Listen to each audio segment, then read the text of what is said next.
Good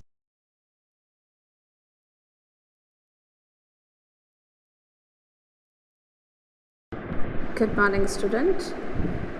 Today I am going to teach you about the Mughal Empire. Here we will learn about the Mughal rulers, about the great Mughal rulers Babur, Humayun, Akbar, Jahangir, Shah Jahan and Aurangzeb. We will also learn about the Mughal administration and what was the cause of the decline of the Mughal Empire. These all things we will read in this chapter. Okay, and here you can see the history maker Abul Fazl. In his work, Abul Fazl wrote about the Akbar's reign. We come to know many things about the Mughal administration from Ain-e-Akbari, which was written by Abul Fazl, who recorded the happening in Akbar's reign or Akbar's life. It is our main source of information regarding Akbar administration. Okay. Now see, the Mughal Empire has divided in three parts. First part we will read about the political history here, and second part we will read about the Mughal administration, and third one is the sources of the history from where we get the knowledge about the Mughal Empire. That is about the work of the some novels and some writers. We come to know about the Mughals. Some autobiography also there, Babur Nama like that, Akbar Nama, Ain-e-Akbari, Padshah Nama, Tujhke Jahangir, Shah Jahan Nama. These are the sources, written sources about the Mughal Empire. Okay, now let's begin the chapter. Here is the timeline of the Mughal Empire. You can see 1526. First battle of Panipat, and this battle was the main turning point to start the Mughal Empire. Okay, then after 1540 Sher Shah captures the throne of Delhi. 1545 death of the Sher Shah. 1556 is the second battle of Panipat. We will read about the second battle of Panipat also in this chapter. 1556 is the coronation of Akbar, and Haldighati, battle of Haldighati about in 1576. You have to learn this important time, okay, the year and related their events. You children, you have to learn this one properly, okay. 1665 is the Jahangir became ruler. Then after 1627 Shah Jahan ascends the throne. Then after 1666 death of the Shah Jahan, and then after Aurangzeb rule was started. 1707 is the death of the Aurangzeb. So learn this time properly and with their events. Now come to the chapter, line by line discussion. Okay, the imperial power of the Mughal was formidable force in the Indian subcontinent during the medieval period. At the height of their power, they controlled most of the subcontinent. Let us read about the rulers of this dynasty and the empire they established in India. Means ये जो Mughal empire है, ये Indian सब continent में medieval period में उसने लगभग सारे इंडियन सब कॉन्टिनेंट पर अपना कैप्चर कर लिया था। और ये बहुत ही भयानक जो था टाइम था जब इनको डिफीट कर पाना बहुत मुश्किल था। और अपने जब मुग़ल एम्पायर जब पावरफुल होने लगे थे, लगभग मोस्ट ऑफ द इंडियन सब कॉन्टिनेंट जो था इनके अंडर था। ठीक है, as we know that Mughals were outsiders, they were not the from India, they came from outside and ruled over here near about 300 or 350 years. ठीक है, now come to the topic, the Mughal ancestry. Here we have to come to know the ancestry, who were the Mughal and where they came. The Mughals traced their lineage to Genghis Khan on their mother's side and Timur on their father's side. Genghis Khan was the Mongol ruler of parts China and Central Asia.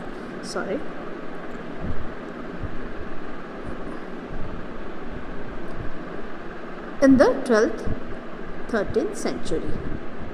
His memory was associated with large-scale massacre of people. Thus, the Mughals preferred to proudly announce their connection to Timur, who had captured Delhi in 1398. अब देखो यहाँ पर जो है मुग़ल जो है उनकी ancestry उनके मदर और फादर दोनों से एसोसिएट कर रहे थे. मदर के साइड से जो है वो they are came from the Genghis Khan. हाँ, जंगीज़ खान जो एक मंगोल रूलर था और सेंट्रल एशिया से के कुछ पार्ट जो वो उस वहाँ रूल करता था. 12th और 13th सेंचुरी के बीच इनकी रूलिंग थी. लेकिन वो क्या था कि वो बहुत बड़े पैमाने पर मास केयर पीपल के हत्या से जुड़ा हुआ था, उसकी जो पहचान थी. इसलिए और जो दूसरे साइड में फादर साइड से था वो तिमूर से अपने आप को एसोसिएट करते थे. तिमूर वो भी एक मंगोल रूलर था, लेकिन ही कैप्चर्ड दिल्ली इन 1398. तो अपने आप को ज़्यादातर ये एसोसिएट करते थे तिमूर के साथ मुगल्स. ठीक है.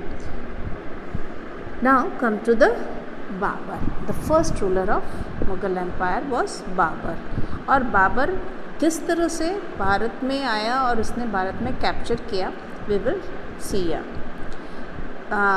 In his book Baburnama, autobiography was Baburnama, he wrote something there. In the first line there is written something that like that: in the province of Fargana in the year 1494, when I was 12 years old, I became king. These words are opening lines of autobiography Baburnama or Tujuke Babari, written by the founder of the Mughal Empire in India, Jalaluddin Muhammad Babur. Babar की autobiography है बाबरनामा, जिसे हम तुजुके बाबरी भी कहते हैं. उसने अपने first जो लाइन है उसमें वो लिखा है, ओपनिंग वर्ड्स जो है बुक का, उसमें कि मैं अपनी प्रोविंस फरगना में 1494 में 12 वर्ष की उम्र में ही राजा बन गया था. ठीक है. As a ruler of Fergana, वो 12 साल की उम्र में ही रूलर बन गया. और उस दौरान जब मतलब वो फरगना है, आज का जो उज्बेकिस्तान है वो कहलाता है. As the ruler of Fergana, a region of रफली in present day Uzbekistan, Babur had to defend his kingdom against foreign invasions. तो सबसे उनका भी वही काम था, फॉरेन इन्वेशन से अपने किंगडम को उसने बचाया. ही कैप्चर्ड काबुल, जो भारत के नज़दीक है अफ़गानिस्तान, वहाँ पर कैप्चर किया इन 1504 में, which in turn made him aware of India fabulous wealth, जहाँ पर उसने भारत के फैबुलस वेल्थ के बारे में सुना. तो 1504 में जब उसने काबुल पर कैप्चर किया तो उसे ये बात पता चली कि भारत में बहुत सारा जो है वेल्थ है. And he attracted by this wealth he planned an expedition to India, और उसने भारत की ओर कूच करने की सोची. In 1524 Daulat Khan Lodhi, the powerful Afghan governor of Punjab, asked Babur to help him defeat Ibrahim Lodhi, the sultan of Delhi. और उसी में से पंजाब का जो गवर्नर था उसने, पंजाब का गवर्नर दौलत खान नाम था, उसने बाबर को ये कहा कि वो हेल्प करेगा इब्राहिम लोधी को डिफीट करने में. At that time Delhi was ruled by Lodhi dynasty and Ibrahim Lodhi was the king of Delhi. तो उसने इस तरह से जो दौलत खान ने बाबर को हेल्प किया. तो Babur defeated Ibrahim Lodi in the first battle of Panipat in 1526. और बाबर ने फर्स्ट बैटल ऑफ पानीपत में इब्राहिम लोधी को हराकर भारत पे कब्जा, दिल्ली पे कब्जा कर लिया. भारत पर नहीं, दिल्ली पर कब्जा कर लिया. In order to strengthen and consolidate his empire, Babur defeated the following rulers within a period of 4 years. और अपने इसको स्ट्रेंथ करने के लिए, स्ट्रेंथन अपने एम्पायर को, उसने धीरे धीरे रूलर्स को, वहाँ के जो इंडिजिनस थे, लोग थे, उनको हराना शुरू किया। अब सबसे पहले जो बारी थी वो राणा संगा थी। और बाबर के लिए कहा जाता है कि उसने वो जो था उसके पास वो यूज़ करता था कैनॉन्स, फर्स्ट टाइम, हाँ कैनॉन्स थे, गन पाउडर यूज़ करता, जिसके कारण वो इजीली डिफीट करते गए इंडियन रूलर को। तो Rana Sanga the ruler of Mewar in the battle of Khanwa in 1527 which helped him establish his control over northern India. अब सबसे पहले उसने जो राणा सांगा को हराया in the battle of Khanwa 1527 में, और जो कि नॉर्दर्न इंडिया में उसका इस्टेब्लिशमेंट हुआ। इसके बाद he conquered the forts of Gwalior, Mewat and Dholpur.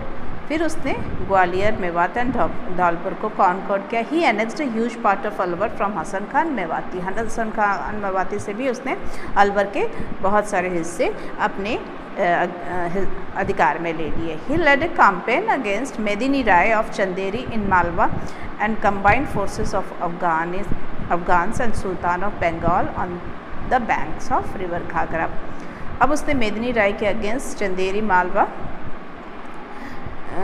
Chanderi का जो मेदिनी राय था, हाँ उसने उसके अगेंस्ट फोर्सेस लगाई, अफ़गानों की और सुल्तान ऑफ बंगाल के साथ उनकी लड़ाई हुई बैंक ऑफ रिवर घाघरा में। ठीक है, तो इस तरह से धीरे धीरे बाबर ने कैप्चर कर लिया नॉर्थ इंडिया के कई हिस्सों को। You can see here the green part of this is captured area by Babur. Okay, empire of the Babur. Okay, now after the death of the Babur, his son Humayun succeeded the throne.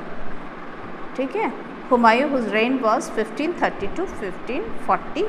Then after he fled to Iran or Persia, 15 years he lived there. Then after he came back, and 1555 to 1556 he ruled over Delhi. Now see, Nasruddin Muhammad, better known as Humayun, succeeded his father Babur as the emperor in 1530. Although the meaning of his name Humayun was fortunate, he led an extremely turbulent life. He faced a series of problems after ascending the throne. तो वो जब बाबर के मरने के बाद 1530 he ascended the throne of Delhi. जैसा कि उसका नाम Humayun is the meaning that in Persian it is the meaning of fortunate, बहुत सौभाग्यशाली उसका नाम जिस तरह था, लेकिन जो उसकी लाइफ थी वो इतनी ज़्यादा बहुत ज़्यादा सही नहीं थी। एक्सट्रीमली टर्बुलेंट लाइफ, बिल्कुल उथल पुथल वाला लाइफ था। He faced a series of problems after ascending the throne. बहुत सारे प्रॉब्लम्स ने फेस किए आफ्टर असेंडिंग द थ्रोन में बैठने के बाद, गद्दी पे बैठने के बाद। Humayun had to face the hostility of Afghans led by Sher Shah Suri and Bahadur Shah, the ruler of Gujarat. जब हुमायूं गद्दी पर बैठा तो उसको फिर अफ़गानों के साथ बहुत सारे लड़ाई लड़नी पड़ी, मतलब हॉस्टिलिटी, उनकी एनिमिटी को उनको सहना पड़ा। उनमें से था कौन? शेर शाह सूरी और बहादुर शाह। फिर शुरुआत में तो Humayun was initially successful against both of them. However, Bahadur Shah soon wrested back Gujarat and Malwa. शुरुआत में उसने कैप्चर कर लिया गुजरात और मालवा में, लेकिन अगेन बहादुर शाह ने उस गुजरात और मालवा को उससे वापस ले लिया। तो उसी तरह से शेर शाह ने हुमायूं को डिफीट किया in the battle of Chausa and Kannauj in 1539 में। ठीक है, एंड 1540 में कन्नौज, बैटल ऑफ कन्नौज में उसने हुमायूं को डिफीट किया। This defeat forced Humayun to flee to Kabul. और ये जो डिफीट था हुमायूं को भागना पड़ा काबुल की ओर। एंड देन आफ्टर पर्शिया, उसके बाद वहाँ से वो पर्शिया की ओर भागा। Where he took shelter under Safavid Khan, और जहाँ पर उसने शफाविद खां के अंडर में शेल्टर लिया। अब देखो कि व्हेन सूरी डाइड, मीन्स जो जिसने शेर शाह सूरी जिसने दिल्ली पर कैप्चर कर लिया था हुमायूं का हराकर, जब वो 1545 में उसकी डेथ होती है, his successor prove to be weak and incompetent. उसके बाद जो उसके सक्सेसर आते हैं वो बहुत ज़्यादा कॉम्पिटेंट नहीं थे। They were sustain unable to sustain his empire, वो अपने एम्पायर को संभालने में वो बहुत ज़्यादा सक्सेसफुल नहीं थे, और इस बात की जानकारी हुमायूं को होती है। And they taking advantage of this situation, again वो सारे को फिर से इकट्ठा करता है और दिल्ली पर अटैक करता है। And Humayun recaptured Delhi and Agra in 1555 and reestablish the Mughal rule, और फिर से मुगल रूल इस्टेब्लिश करता है। However this victory was short lived as he died in 1556 due to injuries caused when he fell down the stairs of his library. हालांकि ये जो victory थी बहुत शॉर्ट पीरियड थी, उसकी मृत्यु हो जाती है जब after Humayun Akbar became the ruler of Delhi. His rain was 1556 to 1605. Okay, now let's see about the Akbar. Akbar was born in 1542 at Amarkot when Humayun was in exile. After Humayun's death in 1556, his 13-year-old son Akbar was crowned the king with Bairam Khan as his regent. Means जो Akbar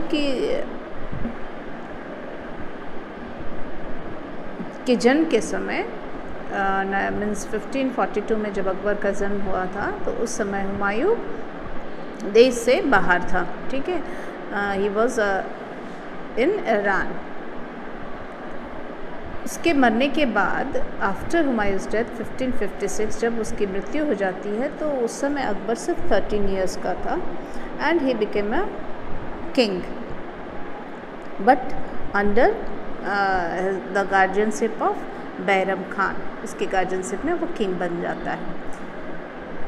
his accession to the throne gave Hemu, लेकिन जब भी वो गद्दी पर बैठता है उस समय दिल्ली की गद्दी पर हेमू का कब्जा रहता है, the general of Afghan leader Adil Shah सूर, और उसने दिल्ली को ऑक्यूपाई कर लिया होता है। Hemu became the master of Delhi for a short period, और वो शॉर्ट पीरियड के लिए वहाँ का मास्टर बन जाता है दिल्ली का।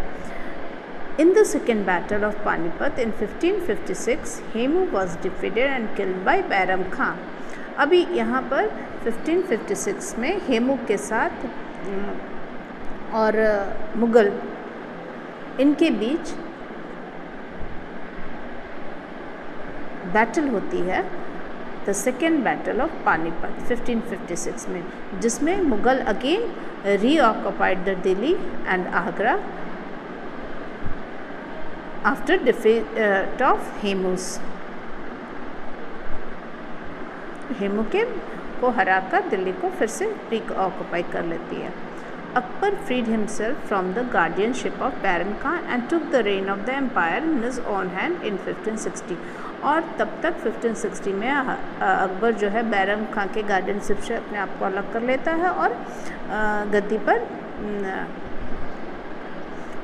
जो सारी जिम्मेदारी है अपने हैंड में लेता है। After resolving internal issues he turned his attention towards territorial expansion of the empire. अब जब वो गद्दी पर बैठा तो काफ़ी प्रॉब्लम्स थी, उन इंटरनल इश्यूज़ को उसने पहले रिजॉल्व किया सारे को। ही turn his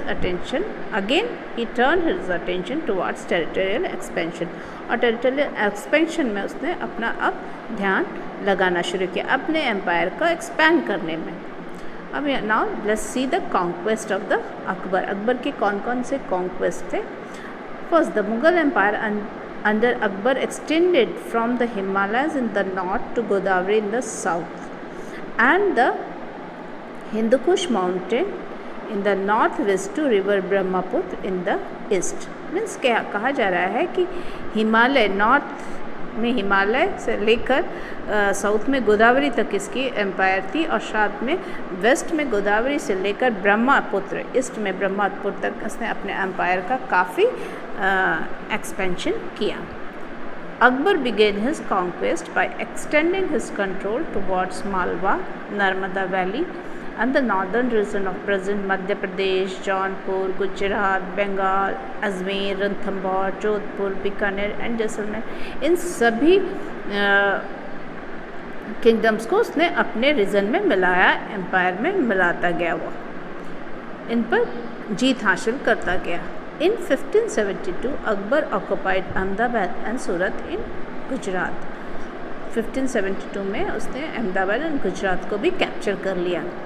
The defeat of the Afghan ruler Daud Khan in the Battle of Rajmahal brought Bengal under the control of Mughal Empire। उसके साथ ही अफ़गान रूलर दाऊद खान, उस समय अफ़गान रूलर भी जो थे वो भी आउटसाइडर्स थे जो अफ़गानिस्तान से आए थे, तो इनके साथ इनकी लड़ाई होती है राजमहल, जिसको कहा जाता है बैटल ऑफ राजमहल। और इस बैटल के बाद बंगाल का भी कैप्चर मुग़ल एम्पायर के हाथ में आ जाता है। In the Deccan Ahmednagar, Khandesh and Berar were occupied by 1601 CE, 1600 to 1 CE। और उसमें बंगाल में उन्होंने जो कैप्चर किया वो अहमदनगर, खानदेश एंड बेरार भी उसने 1600 to 1601 के बीच कैप्चर कर लिया। ओके।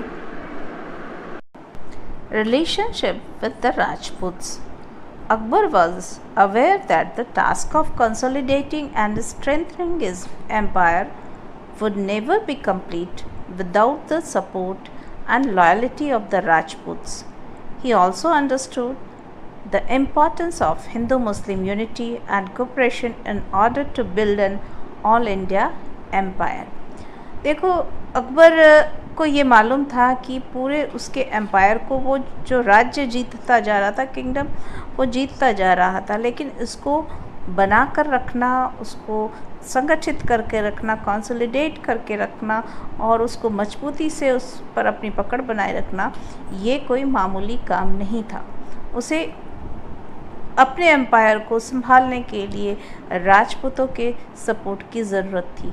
वो चाहता था कि उनके सपोर्ट से वो एक बड़े एम्पायर का निर्माण कर सके इंडिया में। ठीक है, तो दिल्ली के आसपास जो प्रोविंसेस थे वो मोस्टली राजपूतों के थे, तो वो उनका सपोर्ट चाहता था। साथ ही साथ वो हिंदू मुस्लिम यूनिटी भी चाहता था कि इनके यूनिटी के कारण ही उनका ये जो राज्य काज है वो अच्छी तरीके से चल पाएगा। ठीक है, तो ये एक उनकी सोच थी, उनकी सूझबूझ थी कि अपने एम्पायर को अच्छी तरीके से चलाने के लिए एक राजा का जो कर्तव्य होता है वो उसके बारे में वो सोचता था। ठीक है, now he followed a policy of matrimonial alliance with the Rajput. His marriage to Harkhabai, popularly called Jodhabai, daughter of Raja Bharmal of Amber, secured for him the crucial support of powerful Amber Rajas. He also formed matrimonial alliances with several other Rajput princes. अब ये जो policy थी वो कि राजपूतों के साथ वो किस तरह से अच्छे संबंध बना के रखे, तो सबसे पहले उसने क्या शुरुआत कर दी, marriage alliances, matrimonial alliances, marriage करके राजपूत कन्याओं के साथ शादी कर कर वो राजपूतों के साथ रिलेशन उसने बनाने शुरू किए। तो जिसके कारण धीरे धीरे जो राजपूत हैं वो उनके सपोर्ट में आने लगे। सबसे पहले उसने हरखाबाई जो राजा भारमल, अम्बेर के राजा भारमल की बेटी थी, उनके साथ उनकी शादी हुई। प्रॉपरली उनको जोधाबाई बुलाया जाता है और ये एक उनको सपोर्ट मिला अम्बेर राजा का। He also formed matrimonial alliances with several other Rajput princes। फिर उसी तरह से उसने कई और राजकुमारियों से, राजपूत राजकुमारियों से शादी कर राजपूतों के साथ रिलेशन बनाना शुरू किया। तो ये एक उसकी पॉलिसी थी कि किस तरह से राजपूतों को अपने अंडर में या उनके सपोर्ट को हासिल किया जा सके। तो उसमें हम लोग कह सकते हैं matrimonial alliances with the matrimonial alliances. He assigned high posts to Rajput chiefs such as Raja Todarmal and Man Singh in the army and administration. अब उसने क्या किया कि जो हायर पोस्ट थे हायर पोस्ट में, जैसे एडमिनिस्ट्रेशन में जो हायर पोस्ट थे उनमें राजपूतों को चीफ बनाना शुरू किया. ठीक है, जैसे उसमें राजा टोडरमल, मान सिंह उनके आर्मी में थे, उनके एडमिनिस्ट्रेशन में थे. He assigned high posts to Rajput chief such as Raja Todarmal and Man Singh in the army administration. He did not annex Rajput kingdoms and accepted his suzerainty and paid regular tributes. ये ज़बरदस्ती किसी मतलब annex उसके ऊपर Rajput kingdom पर अधिकार नहीं करता था, बस उनको सुज़रेनिटी एक्सेप्ट करने के लिए जोर देता था. और उनका ये था कि आप उनकी आधिपत्य स्वीकार कर लो और वहाँ पर you can rule there, but paid regular tributes. और समय समय पर उनको जो है अकबर को रेगुलर ट्रिब्यूट देना पड़ेगा, उपहार देना पड़ेगा कुछ दान में, जैसे समय समय पर उनको एज ए टैक्स देना पड़ेगा. ठीक है, तो वो राजपूत की जो किंगडम उस पर उसने उनको हासिल नहीं किया, बल्कि उनको उनकी जो अधीनता है उसको स्वीकार करने, सुज़रेनिटी को स्वीकार करने के लिए कहा. He followed a policy of non-intervention in the internal matters of Rajput states. He abolished jizya and pilgrimage tax. और उसकी वो पॉलिसी थी, वो इंटरवेंशन नहीं करता था राजपूतों के स्टेट्स में. सिर्फ उनका क्या था कि आप टाइम पर उनको ट्रिब्यूट दे दो. फिर उसने जो जजिया टैक्स है और पिलग्रिमेज टैक्स है जो नॉन मुस्लिम से लिया जाता था उसको भी एबलिश किया अकबर ने. Rana Uday Singh of Mewar however did not accept the suzerainty of the Mughals. अब इन्हीं राजपूतों में से जो राणा उदय सिंह थे मेवाड़ के राजा, उन्होंने अकबर की सुज़रेनिटी को एक्सेप्ट नहीं किया, मुग़लों की सुज़रेनिटी को एक्सेप्ट नहीं किया. And he challenge the Akbar. Thereafter, the Chittor fort was captured in 1567, forcing Rana Uday Singh to move out. और जिसके कारण 1567 में अकबर ने चित्तौड़ फोर्ट को कैप्चर कर लिया एंड राणा उदय सिंह को उधर से वहाँ से मूव आउट होना पड़ा.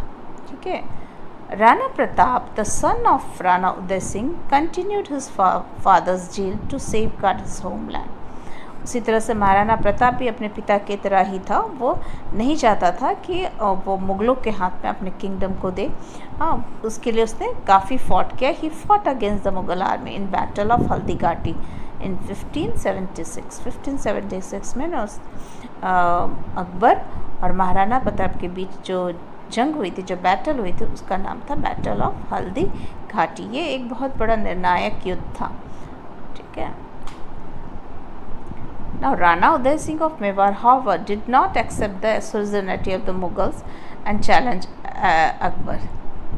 And thereafter, the Chittor fort was captured in 1567, forcing Rana Uday Singh to move out. Now the religious policy, Akbar's religious policy. An enlightened ruler, Akbar's liberal approach towards religion was guided by the enthusiasm to unite the entire empire. देखो, अकबर का जो बहुत ही religion, सभी religion के प्रति बहुत ही liberal approach था. वो सभी धर्मों की बहुत ही रिगार्ड करता था. Suleikul, Akbar believed in the policy of Suleikul, which means universal peace. वो जो उसकी पॉलिसी थी वो यूनिवर्सल पीस पर आधारित थी. Means peace with all. He established a system of governance around his idea of Suleikul. और उसने यही आइडिया पर अपने गवर्नेंस को इस्टेब्लिश किया. जो उसकी नीति थी वो उसी आइडिया पर थी, peace for with all, peace with all, सबके साथ। जैसे आप अभी हमारा एक नारा नहीं है, सबका साथ सबका विकास, तो उनका ये था कि पीस विथ ऑल, सबके साथ शांति, चाहे वो हिंदू हो चाहे मुसलमान हो, मीन्स वो सभी धर्मों का बहुत ही रिस्पेक्ट करता था। ही abolished many taxes that were earlier imposed on the non-Muslim subjects। अब उसको यहाँ पर वो चीज़ें बिल्कुल खली, बहुत अच्छा मतलब फील नहीं हुआ उनका कि एज टैक्सेस जो है उन पर डिवीज़न करती हैं, हिंदू से लिया जाता है, मुस्लिमों से नहीं लिया जाता, मीन्स नॉन मुस्लिम से लिया जाता है, तो उन टैक्सेस को भी इसने अबॉलिश किया, उसको हटाया। Besides, many intellectual and the able Hindus were inducted into the nobility। और उसने बहुत सारे इंटेलेक्चुअल्स और हिंदूज़ जो इंटेलेक्चुअल्स हैं जो उनको अपने नॉबिलिटी में इंक्लूड किया, अपने राज दरबार में इंक्लूड किया। दीन इलाही, अब देखो दीन इलाही भी उसकी एक रिलीजियस पॉलिसी के अंतर्गत ही आती है। ये क्या था कि अकबर जो बहुत पहले भी बताया बहुत पढ़ा लिखा नहीं था, लेकिन वो चाहता था कि ज़्यादा से ज़्यादा सभी धर्मों के बारे में नॉलेज गेन करना चाहता था, सुनना चाहता था, तो इसलिए उसने सभी धर्मों का एक सम्मेलन किया। A great change came in the religious policy of Akbar in 1581। In 1581, Akbar combined the best feature of all the religions in the grand synthesis known as दीन-ए-इलाही। उसने क्या किया कि सारे धर्मों में जो सिमिलैरिटीज़ थी, जो ग्रेट फीचर्स थे, हाँ, उनको उसका निचोड़ निकाला और उसका नाम दिया दीन-ए-इलाही। जो सेम फीचर्स होते थे सभी धर्मों में, उनको लेकर उसने एक नया धर्म चलाया जिसका नाम दिया दीन-ए-इलाही। It was an ethical code of conduct and laid emphasis on moral value of good conduct, pity and compassion। ये क्या था कि एक मॉरल कोड ऑफ कंडक्ट था और इसमें इस बात पर जोर दिया गया, मॉरल वैल्यूज़ पर जोर दिया गया, गुड कंडक्ट्स पर जोर दिया गया, दया, सहानुभूति, इन बातों पर जोर दिया गया इस रिलीजन पर। ठीक है। It was viewed as a religious cum ideological path based on reason rather than tradition। उनने जो रिलीजियस कम जो आइडियोलॉजिकल पाथ था उसमें किसी भी चीज़ को एक्सेप्ट करना विदाउट रीजनिंग, सिर्फ ट्रेडिशन पर उसको एक्सेप्ट करना, उस पर ज़्यादा जोर नहीं देकर रीज़न पर आधारित उन सभी आइडियोलॉजी पाथ को एक्सेप्ट किया। ठीक है। नाउ इबादत खाना। In his eagerness to learn about different religion, Akbar built a hall of prayer at Fatehpur Sikri in 1575 known as the इबादत खाना। देखो उसे सभी चीज़, जैसे मैंने आपको पहले भी बताया था कि उसे सभी धर्मों के बारे में उसे बहुत ही ज़्यादा रुचि होती थी, उनकी सारी बातों को वो सीखना चाहता था सभी रिलीजन से, हाँ, और इसी के लिए उसने हॉल ऑफ प्रेयर बनाया। He built a hall of prayer at Fatehpur Sikri in 1575 known as Ibadat Khana, जिसको कहा जाने लगा Ibadat Khana. At this place he invited select mystics, intellectuals and theologian. यहाँ पर जो इंटेलेक्चुअल्स होते हैं, थियोलॉजिस्ट होते हैं और जो मिस्टिक्स होते हैं, उनको इनवाइट किया जाता है। And held discussion on religious and spiritual themes, और जो रिलीजियस है और जो स्पिरिचुअल्स थीम्स हैं उन पर डिस्कस करता था। ठीक है। He invited scholars belonging to various religions such as Hinduism, Islam, Zoroastrianism, Christianity, and even atheists, those who did not believe in existence of God, जिसको हम लोग नास्तिक भी कह सकते हैं, and जो भगवान पर बिलीव ना करता हो, and conducted religious debates। Various reason से वो जो धर्मों का जो ज्ञाता है उनको बुलाता था, ठीक है। They visited the इबादत खाना and discussed their religious belief and with Akbar. अब जो इंटेलेक्चुअल्स थे या थियोलॉजिस्ट थे वो आते थे और जो अच्छी बातें हैं रिलीजन्स में या बिलीफ्स है जो भी उनको इनके साथ डिस्कस करता था। The result of this discussion at the hall of prayer led him to the conclusion that all religions lead to the same goal. और इसी से जो लोगों को पता चलता है कि ये हॉल ऑफ प्रेयर में ये पता चला कि religions lead to the same, all religions lead to the same goal. सबका एक ही मकसद होता है जो हम पूजा करना चाहते हैं, लेकिन वे ऑफ प्रेयर डिफरेंट है। However, the importance of Akbar's new religion's philosophy declined after his death in 1605। देखो उनकी डेथ के बाद जो उसकी रिलीजियस पॉलिसी थी वो धीरे धीरे ख़त्म होने लगी। Okay, now the next ruler was Jahangir.